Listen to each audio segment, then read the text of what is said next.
तो दोस्तों, पिछले पार्ट में हमने देखा कि काइल निकोल की फैमिली को छोड़कर एडम के पास आ जाता है। अब बहुत से ऐसे सवाल हैं जो कि काइल को एडम से पूछने थे, तो चलिए जानते हैं।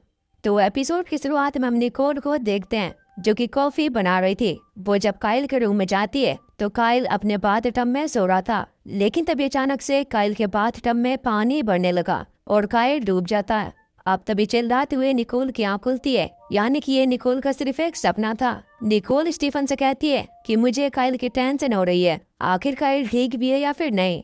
इधर दूसरी तरफ हम काइल को देखते हैं जिसे एडम अपने घर लेकर जाता है, लेकिन काइल तो लगातार उससे अपने सवालों के जवाब पूछ रहा था। तब एडम कहता है कि तुम्हें धीरे धीरे करके अपने सारे सवालों के जवाब मिल जाएंगे। अब जब काइल पानी का गिलास उठाने के लिए जाता है तो गिलास मुंह होकर दूसरी तरफ चला गया। काइल कहता है कि ये कैसे हुआ। तब एडम उसे बताता है कि ये मैंने अपनी पावर से किया है और ऐसी पावर्स तुम्हारे पास भी हैं, बल्कि तुम्हारे पास तो मुझसे भी ज्यादा हैं, लेकिन तुम्हें इन्हें यूज करना सीखना होगा और वो तुम्हें मैं सिखाऊंगा। अब इसके बाद एडम काइल को अपने बारे में बताता है। वो कहता है कि जब मैं अपनी माँ के पेट में था तब साइंटिस्टों ने मुझ पर एक्सपेरिमेंट किए, जिससे मैं था तो एक ह्यूमन ही, लेकिन मेरे पास सोचने और समझने की शक्ति बहुत ज्यादा थी और इसके साथ ही साथ कुछ पावर्स भी थी। मैंने बड़े होने पर अपने दिमाग का यूज करके कई सालों तक एक प्रोजेक्ट बनाया और मेरे उस प्रोजेक्ट को बनाने का सिर्फ एक ही मकसद था, और वो मकसद ये था कि मेरे प्रोजेक्ट के पास इंसानों से भी ज्यादा सोचने की शक्ति हो। लेकिन फैसिलिटी वालों की मुझ पर नजर थी और वो हमेशा मेरे प्रोजेक्ट को मुझसे छीनना चाहते थे, और मेरा वो प्रोजेक्ट कोई और नहीं बल्कि तुम हो।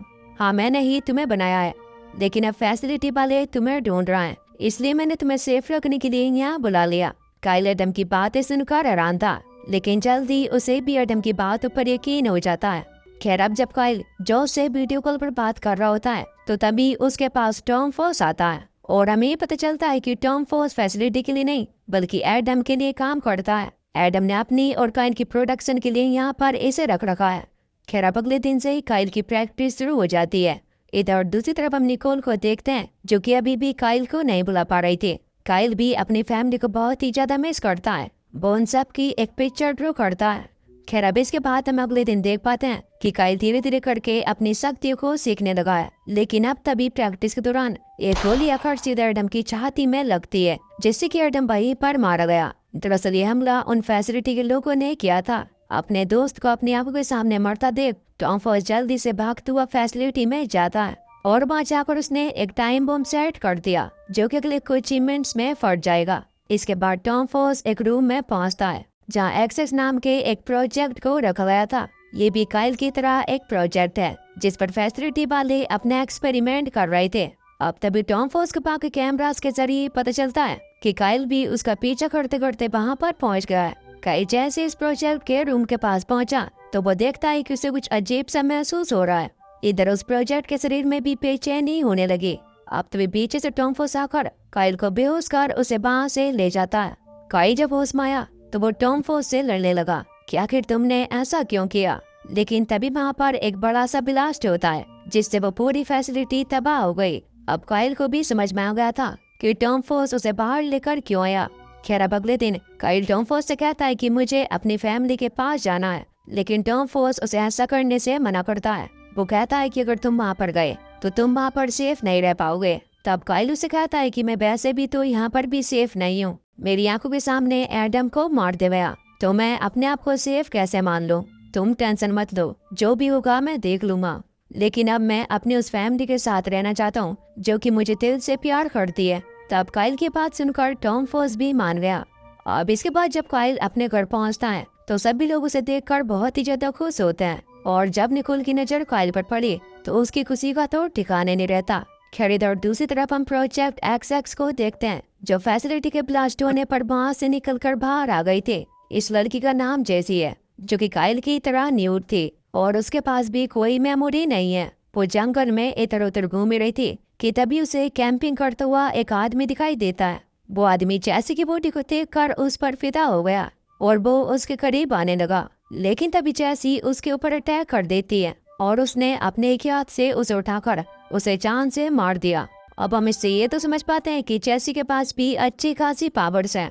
इधर दूसरी तरफ हम मेटाकॉर्प नाम की एक कंपनी को देखते हैं और हमें पता चलता है कि वो जो फैसिलिटी थी वो मेडाकोर्प का एक हिस्सा थे जहाँ का जो हेड था उसे पता चलता है कि फैसिलिटी तबाह हो गई है और उसमें जो प्रोजेक्ट XX थी यानी चेसी वो जिंदा है लेकिन वो वहाँ से भाग निकली है। तब हेड एक एजेंट होलेंडर को अपने पास बुलाता है और उसे बताता है कि तुम्हें चेसी के बारे में पता लगाना है और उसे यहाँ मेरे पास पकड़ कर लाना है।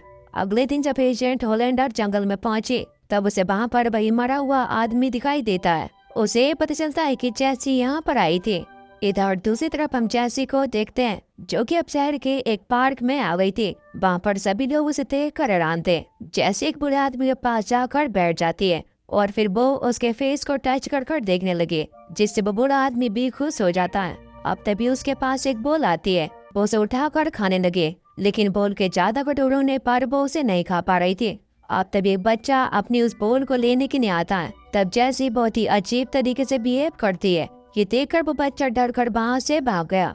अब तभी काइल भी वहाँ से गुजरता है। काइल को देखकर जैसी की हार्ट बीट तेज होने लगी। दोस्तों काइल और जैसी के बीच जरूर कुछ न कुछ तो रिलेशन है, पर ऐसा क्या है ये तो हमें आगे पता चलेगा। खैर काइल यहाँ पर जैसी को नहीं देख पाता और वो वहाँ से चले आता है। इधर हम निकोल को देखते हैं जिससे मिलने के लिए एडम का एक दोस्त आया था। वो बताता है कि काइल के बायोलॉजिकल पेरेंट्स एक कार एक्सीडेंट में मारे गए और अगर अब तुम चाहो तो तुम काइल को ऑफिशियली अडॉप्ट कर सकती हो। ये सुनकर निकोल भी सोच में पड़ गई।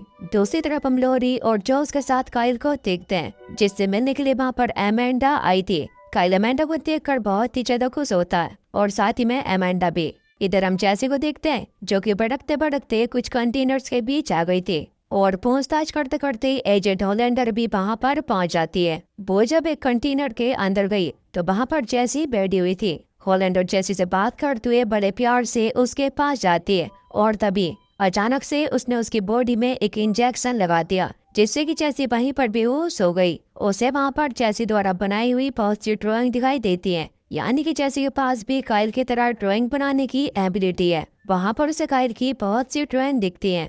और दोस्तों इसी के साथ इसका पार्ट यहीं पर खत्म हो जाता है।